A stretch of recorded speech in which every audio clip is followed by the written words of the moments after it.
안녕하십니까. 저는 연산중학교 생활교육부장 이화훈이라고 합니다. 오늘 갑작스럽게 저희 학교에서 학생 확진자가 생기는 바람에 제가 그 반에서 수업을 했던 저도 밀접 접촉자로 분류가 되어서 이렇게 영상으로 발표를 드리게 된 점 여러분들께 양해 말씀 부탁드리겠습니다.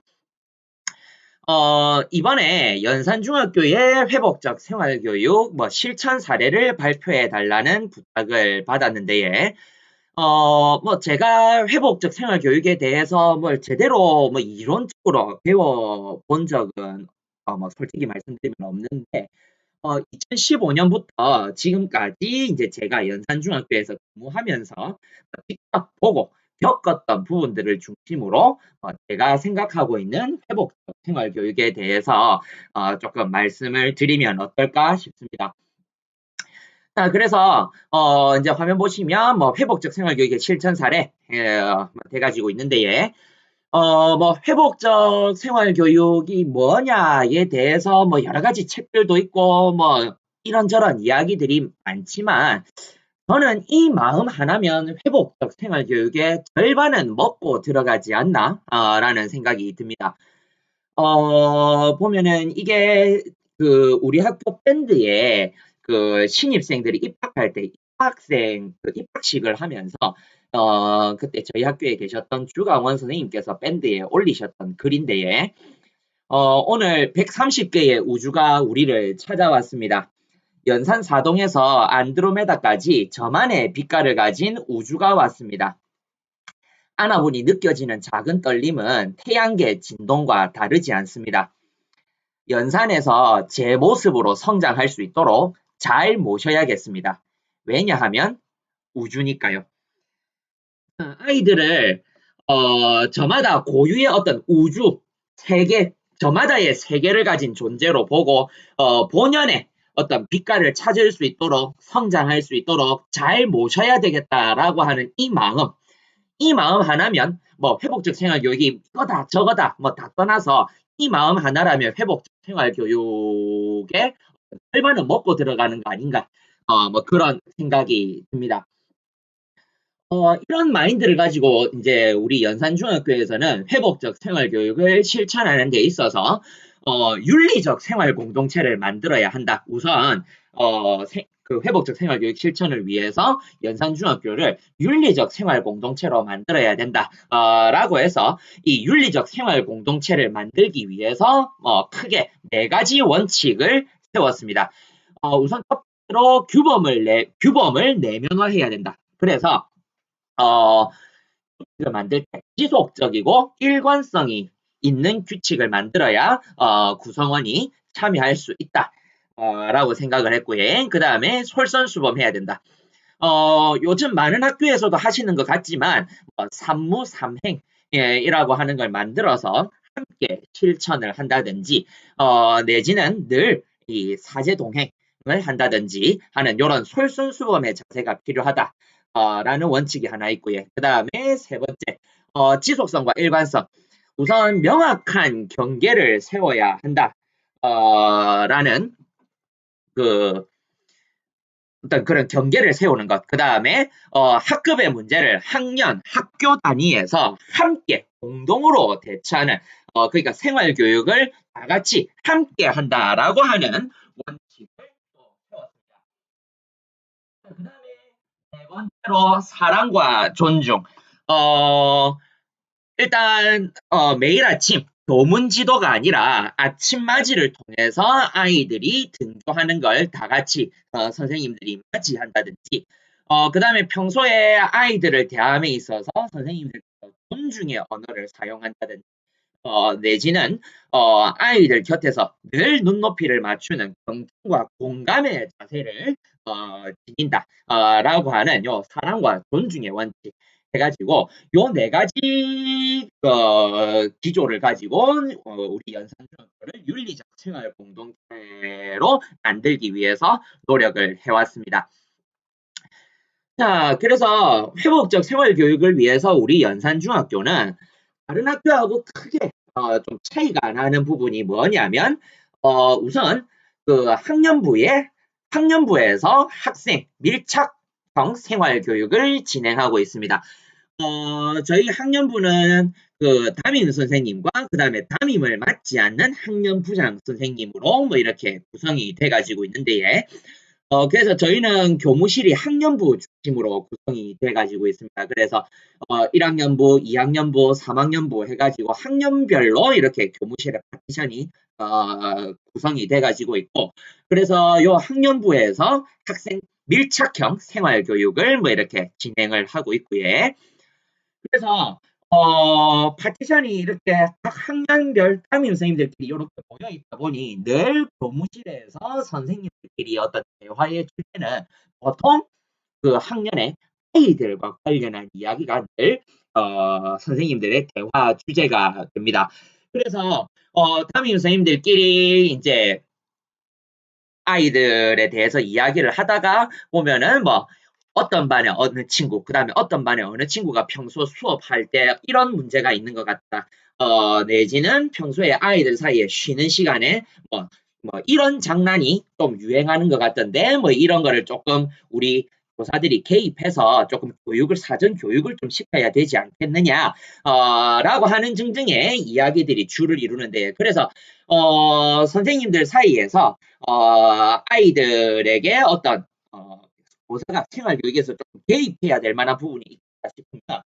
이렇게 바로 이 학년부에서 학년교육과정을 운영하다 보니 이 학년교육과정상에 교사가 생활교육 부분에서 개입을 해야 되겠다 싶으면 바로 이렇게 그 학년의 친구들을 모아가지고 그 학년 다모임을 한다든지 뭐 이런 것들이 이제 가능하게 되는 거지. 그래서 이렇게 학년 다모임을 해가지고 우리 학년 사이에 이런 문제가 있는 것 같다라고 하는 거를 문제를 학생들과 함께 공유를 합니다. 이렇게 문제를 함께 공유하고 나서 그 해결책을 교사가 일방적으로 제시하는 것이 아니라 이제 학생들과의 의견을 공유하는 거죠. 우리 선생님들은 지금 현재 우리 학년에 이런 문제가 있다라고 생각하는데 여러분들의 생각은 어떻습니까? 여러분들도 이거에 문제의식을 공감한다면 이 문제를 해결하기 위해서 우리 같이 방법을 생각해보자 라고 해서 또 학생들의 의견을 들어보는 거지.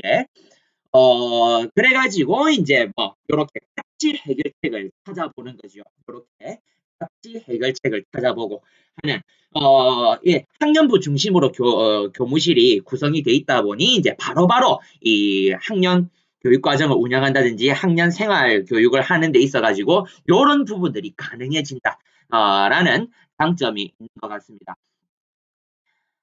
자, 그 다음에 성찰 회의를 통해서 학생, 학부모, 교사가 학생의 회복을 위한 방법을 함께 모색하고 있는데 이 성찰 회의가 어떤 거냐라고 하는 거는 조금 이따가 다시 말씀을 드리도록 하겠습니다.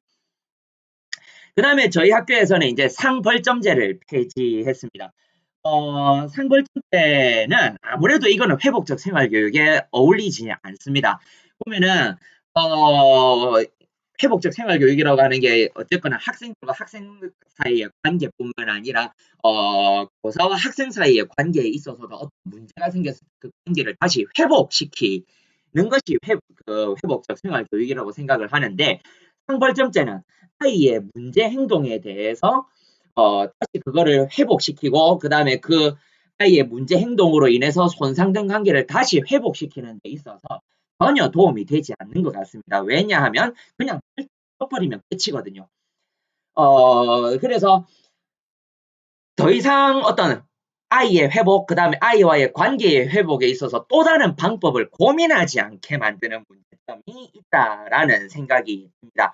그리고 이제 애초에 아이들하고 교사하고의 관계가 회복적 생활교육이 아닌 일반적인 생활 지도의 과거와 같은 생활 지도의 관점에서 아이들하고 교사의 관계가 맺어진 상황에서 이제 이 상벌점제를 없애고 뭔가 회복적 생활교육을 시도하려고 해도 이미 상벌점제에 익숙해져 있는 아이들, 그리고 그거에 의해 가지고 어떤 교사와 학생들 사이에 어떤 제대로 된 래퍼가 형성되지 않는 상황에서 그 교사가 아이들에게 어떤 생활교육, 회복적 생활교육의 관점에서 접근을 하려고 하면 또 아이들이 하는 부분들이 있거든요. 아이, 그냥 벌점 주고 말지요. 라고 하는 식으로. 그러다 보니, 이 상벌점제는 회복적 생활 교육을 하는 데 있어서는, 어, 없어지는 것이 맞다라는 생각을 했습니다. 그래서, 이 상벌점제를 없애버렸고요. 그 다음에 네 번째로 이제 저희는 반성문 대신 회복적 성찰이라고 하는 것을 작성을 합니다. 이거는 아이들의 문제 행동에 따라서 뭐 정해진 양식이 있는 것이 아니라 아이들의 문제 행동에 따라서 그때 양식을 적절하게 이렇게 만들어 가지고 사용을 하는데, 어쨌거나 아이들의 회복에 중점을 두는 질문들을 던집니다. 그래서 무슨 일이 있었나요? 자신의 행동으로 가장 큰 영향을 받은 사람은 누구라고 생각을 하나요? 자신의 행동으로 발생한 피해를 회복하기 위해서 직접적으로 할 수 있는 일이 뭘까요? 그 다음에 이제 앞으로 이런 문제 행동을 하지 않고 좀 더 바람직한 학교 생활을 할 수 있도록 하기 위해서 주변에서 어떤 도움을 줬으면 좋겠다라고 생각하나요? 등등등등. 아이의 회복에 중점을 둔 내용의 질문들을 뭐 이렇게 던집니다. 근데 요거는 지금 여기 이제 계속 나오듯이 그때그때 사안에 따라서 질문의 내용은 좀 얼마든지 달라질 수 있는데, 어쨌거나 가장 중요한 것은 그저 아이들이 반성문 형식으로 쓰는 것이 아니라 네가 앞으로 이런 문제 행동을 하지 않도록 하기 위해서 우리가 어떻게 했으면 좋겠니? 그리고 너는 어떻게 함께 노력을 하겠니? 네, 라는 이런 관점에서 아이들이 이렇게 쓸 수 있도록 저희가 뭐 그 성찰문의 양식을 제시를 한다는 거죠. 조금 전에 이제 성찰회의 이야기가 나왔었는데요. 자, 성찰회의라고 하는 것은 아까도 말씀드렸듯이 이제 학년부 선생님들끼리 모여 있다 보면 언제나 아이들에 관련한 이야기를 하면서 좀 이야기가 많이 나오는 아이가 있습니다. 그러다 보면 요 아이가 교과 시간에만 그러는 것이 아니라 여러 교과 시간에 수업 시간에 문제가 있구나. 라는 어떤 그런 예를 들면 어떤 그런 문제 행동이 인지가 된다면 학년부 선생님들과 이제 학생의 문제 행동을 함께 공유하고 해결 방안을 논의합니다. 그래가지고 이제 해결 방안을 찾기 위해 가지고 이제 성찰 회의를 개최를 하는데, 뭐 성찰 회의는 뭐 학년부장, 담임, 그 다음에 뭐 관련 교사 내지는 뭐 학부모, 그 다음에 관련 학생들이 참석을 하는데, 이것도 특별히 정해진 뭐 그런 건 없습니다. 그때 저기하게 관련된 선생님이나 학생 뭐 이런 분들이 참석을 하시면 되는 거고요. 그렇게 해서 이제 성찰회의를 개최하는데, 보통 이제 학부모님들이 이제 이 성찰회의에 참석을 하신다 그러면 흔히들 학부모님들이 이제 아이 때문에 학교를 오셔야 된다라고 하면 보통 이제 징계를 받거나 벌을 받아야 하는 자리로 좀 착각을 하시는 경우가 있습니다. 그래서 학부모님이 오시면 요 성찰회의의 어떤 목적, 취지, 뭐 이런 것들을 좀 잘 안내를 해드리는 게 중요하다라는 생각을 했습니다. 그래서 이게 단순히 아이를 훈계하거나 잘못을 지적하려고 하는 자리가 아니라 이 아이가 이제 징계를 받지 않고 좀 더 정상적인 학교 생활을 할 수 있도록 하기 위해서 학교에서 그리고 가정에서 어떻게 함께 노력을 할까 하는 그런 방법을 찾는 자리다. 라는 어떤 취지를 충분히 잘 말씀드리는 게 중요하다라는 생각을 합니다. 그래서 보통 이제 이게 선생님들께서 이게 학교마다 이제 분명히 이제 선도 징계 기준이나 이런 건 있긴 한데, 아이들하고 같이 생활을 하다 보면 이게 선도를 하기에는 애매하고 그렇다라고 해가지고 또 그냥 넘어가자니 이건 조금 중간에 개입을 해가지고 또 넘어가야 될 것 같고 그런 사람들이 있지 않습니까? 그런 것 같은 경우에 이런 성찰회의의 형식을 이용하면 좋을 것 같다라는 생각이 듭니다. 뭐 성찰 회의를 한다라고 해서 저희 학교에서 뭐 선도나 뭐 학폭이나 이런 걸 안 한다라는 건 아니고요. 그런 건 분명히 규정이 있기 때문에 규정대로 처리를 해야 될 건 처리를 하고 징계를 줘야 될 부분은 징계를 줘야 되겠지만, 그런 징계로 넘어가기 전에 이런 성찰 회의의 단계를 밟으면 아이가 뭐 이래 징계를 밟아야 될 수준까지 이렇게 가기 전에 좀 아이하고 그다음에 학부모님하고 그다음에 선생님들 사이에서 어떤 그 문제를 해결하기 위한 어떤 방법들이 공유가 되는 것, 같은 느낌이 듭니다.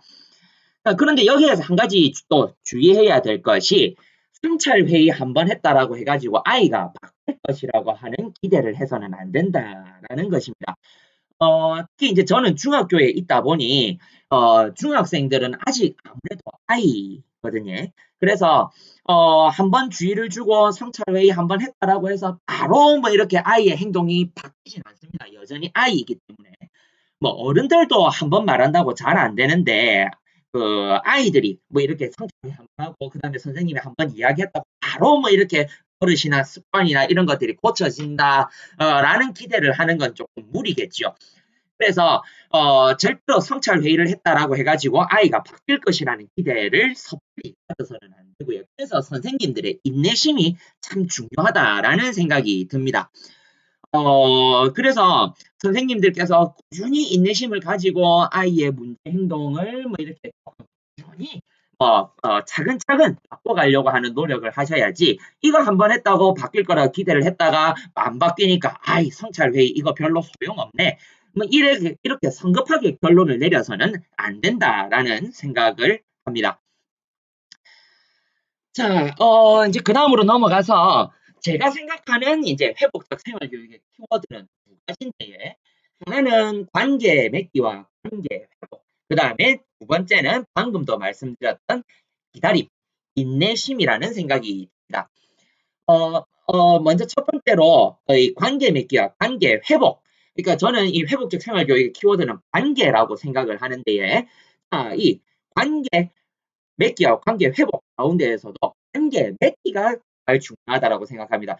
저희가 뭐 학교 폭력도 그렇지만 모든 사건 사고는 사후 처리보다도 그 사전 예방이 중요하다라고 하지 않습니까?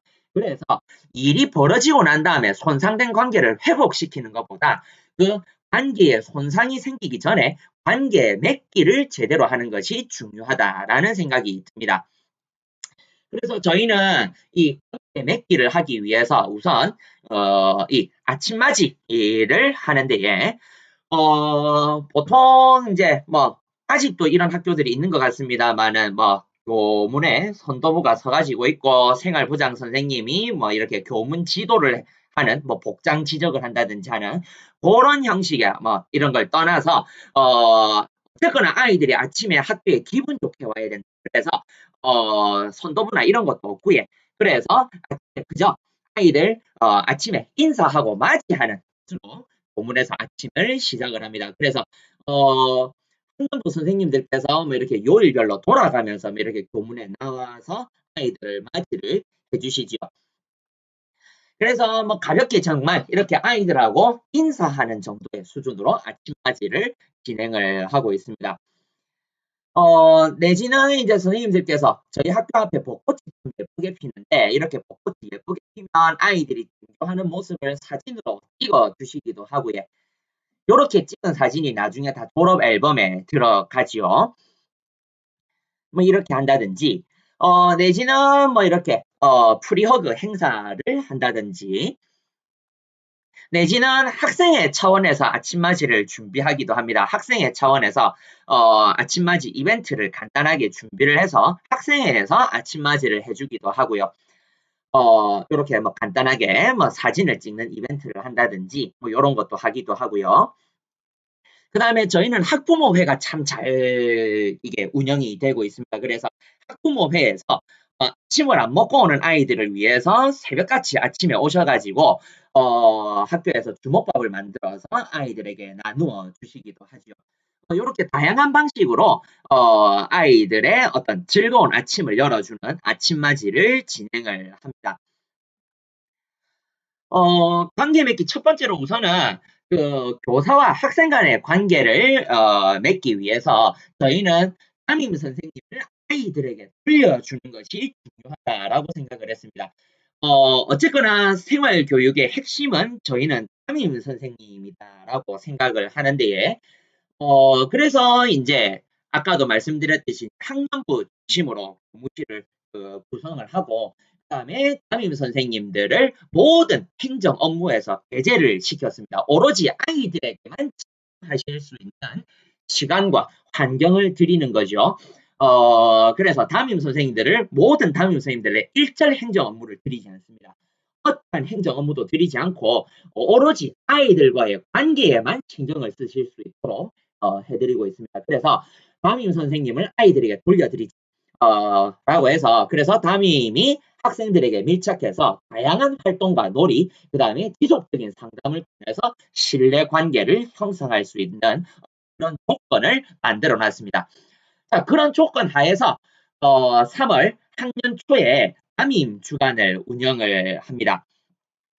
그래서 일주일 동안 담임 선생님과 그 학급의 아이들이 충분히 어떤 관계를 맺을 수 있는 프로그램들을 이제 짜는 거죠. 그래서 일주일 동안 자세하게는 다 말씀드릴 수는 없습니다만은 이렇게 일주일 동안의 어떤 계획을 짭니다. 일주일 동안의 계획을 짜가지고 이제 담임 선생님 아이들과의 관계를 맺을 수 있는 그런 프로그램을 이제 담임 주간 일주일 동안 뭐 이렇게 운영을 하고요. 그 다음에 방금 말씀드렸던 아침맞이 담임 선생님들이 이제 아이들의 어떤 등교를 이렇게 맞이를 해주신다든지 따뜻하게 맞이해 주신다든지 그 다음에 세 번째로 이제 담임 선생님과 함께하는 하굣길이라고 해서 이게 보통 이제 3월달 학년 초에 담임 주간에 운영을 하는 건데 이제 학교를 중심으로 해가지고 학교 주변에 지도를 교실에 크게 붙여 놓습니다. 그래가지고 아이들한테 자기 집의 위치를 이렇게 표시를 하라라고 하거든요. 그래가지고 비슷한 방향, 집으로 가는 방향이 비슷하다 하는 친구들끼리 이렇게 그룹을 짭니다. 그룹을 짜가지고 나를 맞춰가지고 이제 선생님, 담임 선생님하고 아이들하고 하굣길을 함께 하는 거죠. 그렇게 해서 같이 가면서 집으로 같이 가면서 같은 방향인 아이들끼리 같이 가면서 어, 분식집에 들려갖고 떡볶이를 같이 먹으면서 뭐 이야기를 나눈다든지 내지는 뭐 그 햄버거 집에 가가지고 햄버거 같이 먹으면서 이야기를 나눈다든지 내지는 뭐 직접 그 아이의 집에 다 같이 놀러를 가기도 합니다. 간단하게 간식거리 사가지고 어느 친구 집에 다 같이 놀러 가가지고 거기에서 같이 간식 나눠 먹으면서 조금 이야기 나누고 놀고 나온다든지 아무튼 그런 식으로 담임쌤과 또 하굣길을 같이 하기도 하죠. 그래서 제가 담임할 때 뭐 이렇게 아이들하고 조를 짜가지고 하굣길을 같이 하면서 간식도 나눠 먹고 집에 놀러 가보기도 하고 뭐 그렇게 하기도 했었습니다. 요것 때문에 이제 담임 선생님들께서 보통 이제 3월 한 달 내내 많이 바쁘시죠. 그다음에 이제 학급데이라고 하는 거를 하는데 요 학급데이는 이따가 다시 좀 말씀을 드리도록 하겠습니다. 그다음에 이제 이때까지 말씀드렸던 이 회복 생활교육의 입장에서 아이들의 생활교육을 실천하기 위해서 담임 선생님께서 꾸준히 노력을 해주시고 계십니다. 그래서 이게 가능하려면 담임 선생님들께서 아까도 말씀드렸듯이 행정 업무에서 해방이 되셔야 됩니다. 그래서 행정 업무 중심의 업무 분장에서 탈피를 해서 담임 교사를 행정 업무에서 해방시키고 그다음에 그런 학년별 교육 과정을 운영하기 위해서는 또 학년 부장님께서 오로지 학년 교육 과정을 계획하고 운영할 수 있도록 하기 위해서 학년 부장님께서도 또 자기 학급이 있으면 또 그렇게 하기 어려우시거든요. 그래서 학년 부장의 담임을 맡지 않는 학년 부장님을 중심으로 해가지고 회복 생활교육과 학년 교육 과정을 운영하도록 뭐 이렇게 시스템을 운영을 하고 있습니다. 이렇게 해서 교사와 학생들 사이의 관계를 잘 맺을 수 있도록 이렇게 하고 있고요. 그 다음에 이제 학생과 학생 사이의 관계를 맺기 위해서 어떻게 하느냐. 우선 이제 학급회를 할 때 형식적인 학급회를 하는 것이 아니라 신뢰 서클의 방식으로 운영을 합니다. 이렇게 쭉 불러 앉아가지고 뭐 돌아가면서 자기의 이야기를 얼마든지 할 수 있고 그 다음에 이제 주변 친구들은 그 친구의 이야기에 대해서 잘 듣되 함부로 리액션을 하지 않는 뭐 그런 형태의 어떤 이 진행 방식을 신뢰 서클이라고 하는데 지금 이 신뢰 서클을 또 자세히 말씀드리기는 시간 관계상 좀 어려울 것 같은데요. 처음에는 이렇게 운영을 해도 아이들이 쉽게 입을 는 않습니다. 그런데 이것도 한번 해보니까 해보니까 뭐 아이들 별로 말 안 하고 별로 효과가 없는 것 같네. 라고 해서 쉽게 포기해버리시면 안 되고요. 요것도 계속해서 꾸준히 돌리고 할 때마다 이런 식으로 운영하다 보면 한 학기만 지나 보면 어느 순간부터 아이들 사이에서 굉장히 어떤 이야기나 의사소통이 잘 이루어지는 것들을 볼 수가 있습니다.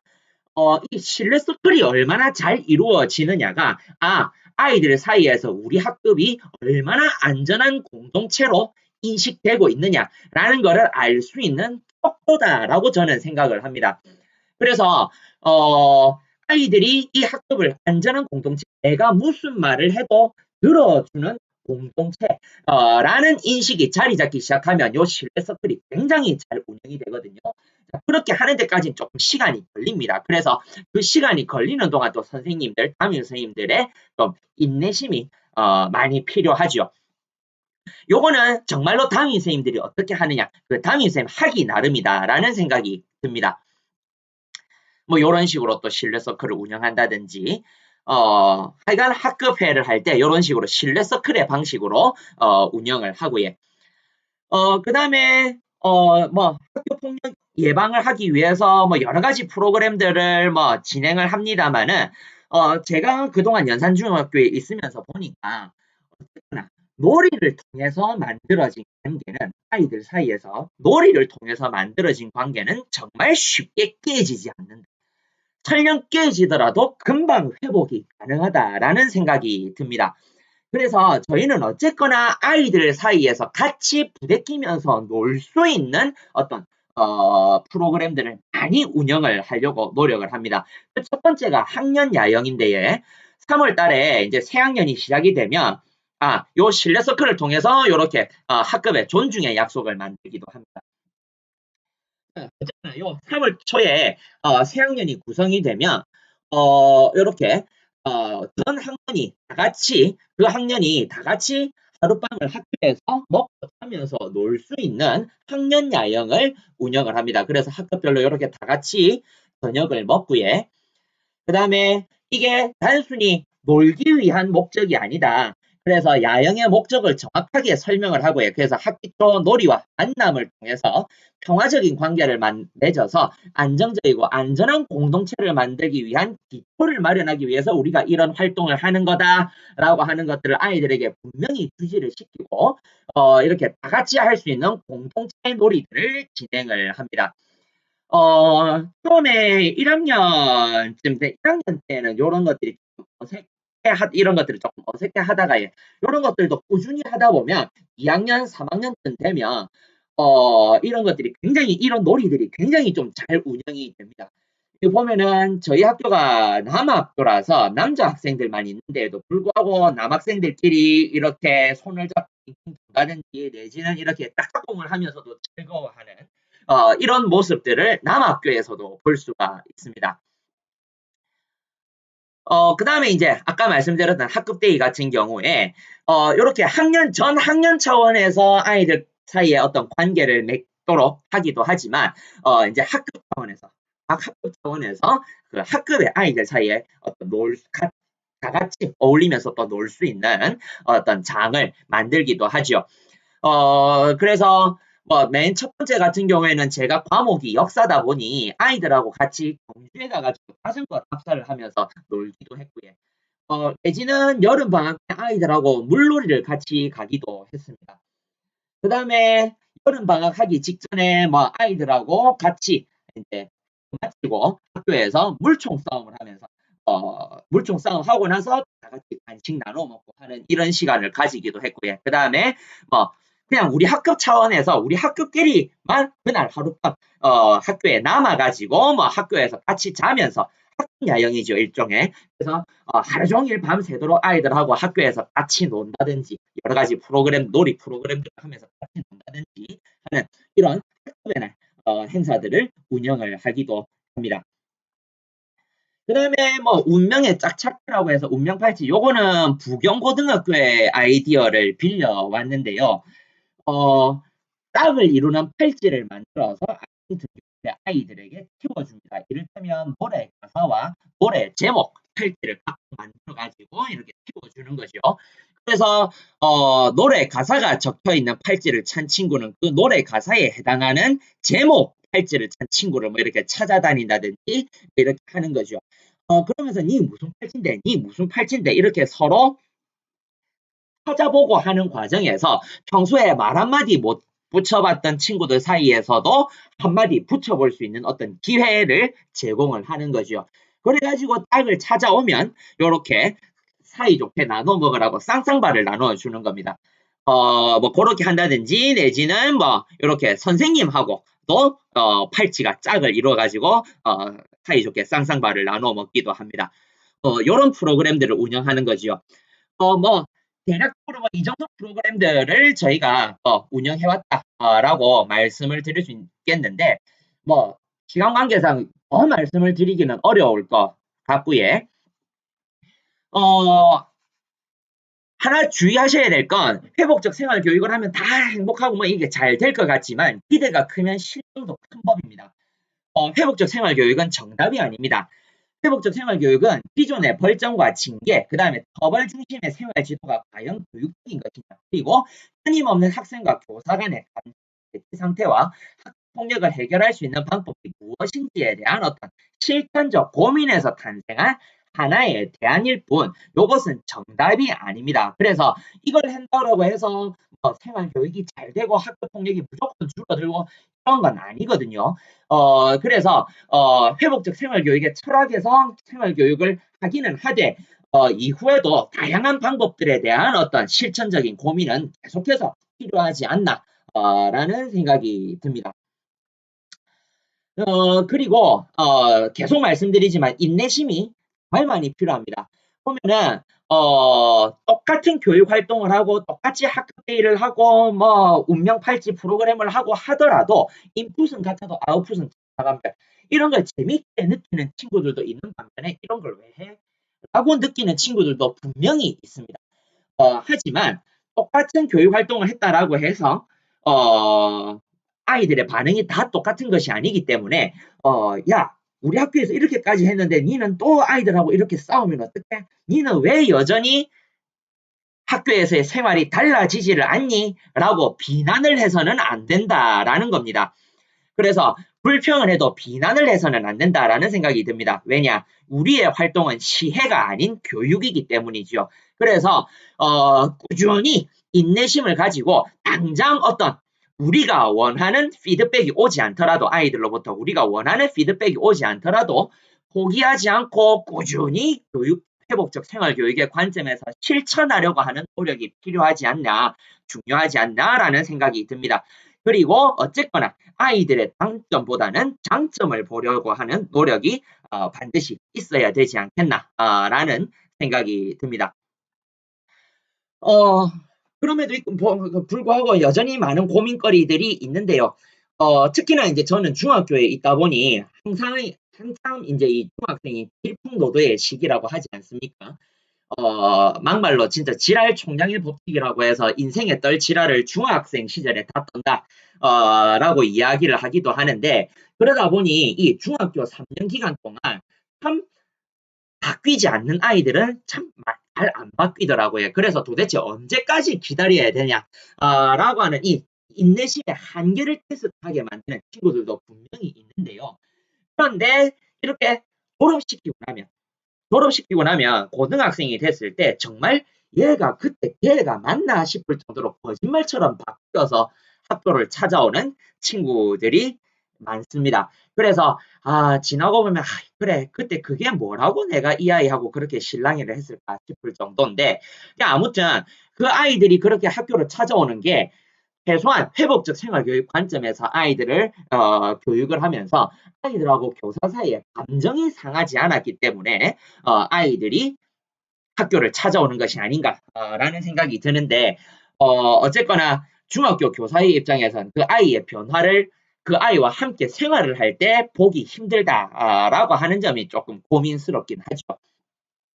그 다음에 두 번째로 학교의 업무 구조를 바꾸지 않은 채 그리고 상벌점체를 내버려 둔 채 이게 될까 하는 점인데 지금 요 회복적 생활교육의 실천 사례를 발표하는 지금 뭐 정책 포럼 자리를 가지고 있긴 하지만 솔직한 심정으로 말씀드리면 이 지금 정책 포럼을 하고 이렇게 실천 사례를 말씀드리는 게 과연 무슨 소용이 있는가라는 생각이 듭니다.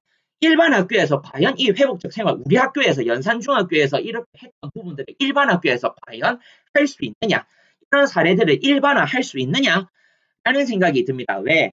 일반 학교의 선생님들 많은 분들이 아시겠지만 행정 업무가 너무 많으셔가지고 도대체 여유가 없으시거든요. 이런 아이들하고의 관계를 어떻게 해야 될까에 대한 고민, 그리고 이걸 어떻게 실천해야 될까라고 하는 어떤 시간적인 여유가 너무 없으십니다.